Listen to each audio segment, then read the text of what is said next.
Imagine an era of opulence, where the clinking of gold coins and the churning of industry echo in the air. Welcome to the Gilded Age. This was a time of rapid industrialization and unprecedented wealth accumulation. The nation was transforming, its cities growing, its industries booming. Everything, it seemed, was gilded in gold, but this was also a time of reckless financial conduct. Banks and trust companies, unregulated and eager for profits, took excessive risks. They engaged in speculative ventures, putting the entire financial system in a precarious position. Among the key figures of this era was J.P. Morgan, a powerful financier whose influence spanned across the country. He was the embodiment of this age, a titan of industry, a king of finance. But there were others too, like Charles Heinze, a speculator known for his risky schemes. Heinze, unlike Morgan, was a symbol of the financial recklessness that pervaded the era.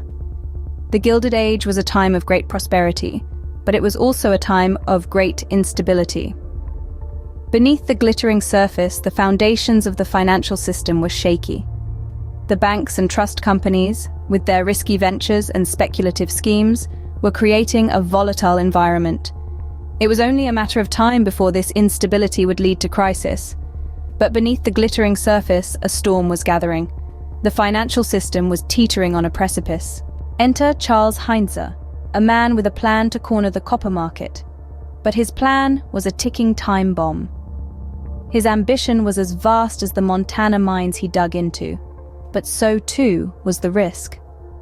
Heinze set his sights on controlling the copper market, a venture as daring as it was dangerous. If successful, he would hold the reins of a booming industry. If he failed, however, the fallout could be catastrophic. And catastrophic it was. Heinze's scheme was complex and risky, involving the manipulation of copper prices through buying up vast quantities of copper stocks. But the copper market was not so easily tamed. As he pushed further and further, the market pushed back. Prices fluctuated wildly, causing a panic in the stock market. Confidence wavered, and soon a full-blown stock panic was underway. But the crisis did not stop at the stock market. The panic triggered a wave of fear that rippled across the country. Rumors spread like wildfire, whispers of banks linked to Heinze and his risky ventures. The fear was contagious, and soon banks found themselves under siege. Depositors, gripped by paranoia, rushed to withdraw their funds, triggering what we now know as bank runs. These runs were not just a symptom of fear, but a catalyst for further instability. Banks tied to Heinze began to falter, their foundations crumbling under the weight of public distrust. As the runs continued, these banks faced insolvency, further fueling the financial crisis. As the dominoes began to fall, one name stood out among the rest: the Knickerbocker Trust Company. A major institution in New York City, it had been a pillar of financial stability. But as the panic spread, even this giant could not withstand the storm. The collapse of the Knickerbocker Trust Company was the climax of the panic, a moment that would ultimately change the course of American financial history. But that's a story for our next scene. The streets of Wall Street were filled with chaos and despair as the Knickerbocker Trust Company, a pillar of New York City, collapsed. Imagine a sea of frantic faces, the air thick with panic, as news of the Knickerbocker's fall spread like wildfire. The once vibrant hub of Wall Street, usually humming with the sounds of commerce and ambition, was now a scene straight out of a nightmare. Men in suits, normally the epitome of control, were running around in a frenzy, their faces etched with fear. The stock market was in a downward spiral, the numbers plunging deeper into the red with each passing minute.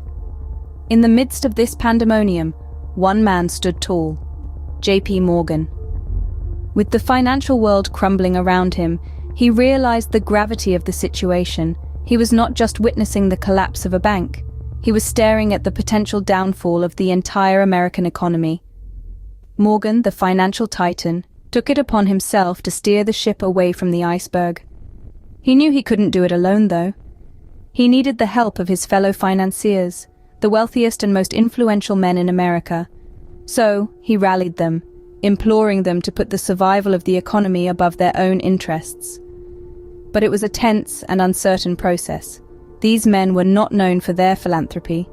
They were hardened businessmen who had built their fortunes on the principles of capitalism. They had to be convinced that if they didn't act, their fortunes would be worth nothing in a collapsed economy. Morgan managed to persuade them. With their combined resources, they pumped money back into the financial system. It was like a shot of adrenaline to the heart of the economy, jolting it back to life. The immediate crisis was averted, but the impact was far from over. The economy had been shaken to its core. The aftershocks of this financial earthquake would be felt for years to come, leading to serious questions about the nature of the banking system and the unchecked power of Wall Street. The dust settled on Wall Street, leaving in its wake a shaken economy and a public crying out for change. The echoes of the panic slowly faded, but the aftershocks were still palpable. The economy, having been pummeled by the crisis, was left to limp along, bruised and battered. The vibrant hustle and bustle of Wall Street was replaced with a somber hush, a stark reminder of the turbulent times that had just passed. The immediate crisis may have subsided, but the scars ran deep.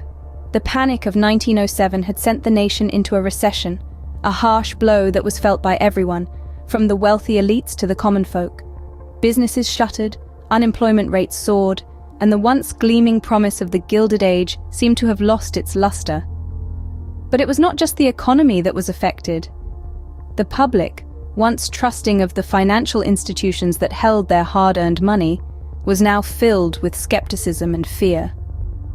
The collapse of the Knickerbocker Trust and other banks had shattered their faith, leading to a widespread outrage.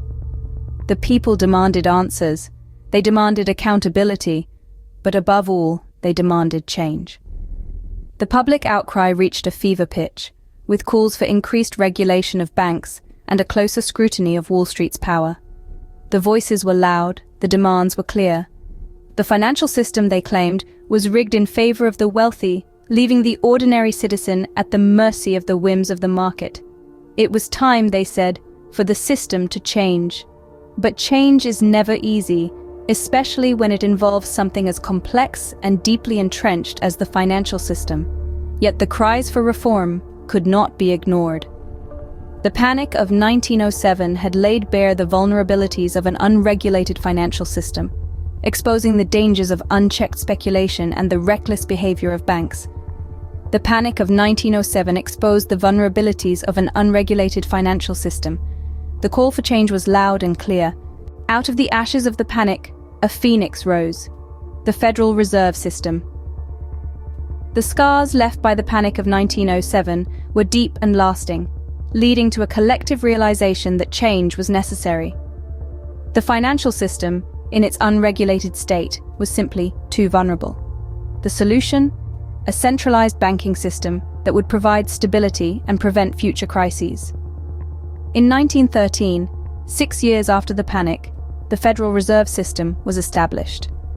This was a significant turning point in American financial history.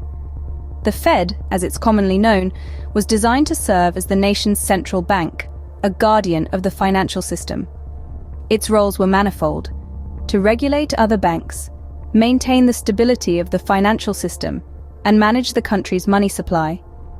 The creation of the Fed was a direct response to the panic, a preventative measure against future crises.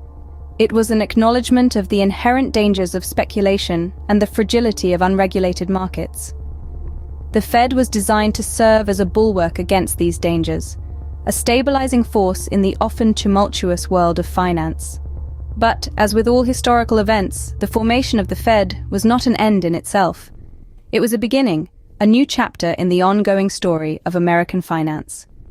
It was a lesson learned from the ashes of the panic of 1907, a painful reminder of the power of speculation and the precariousness of unregulated markets.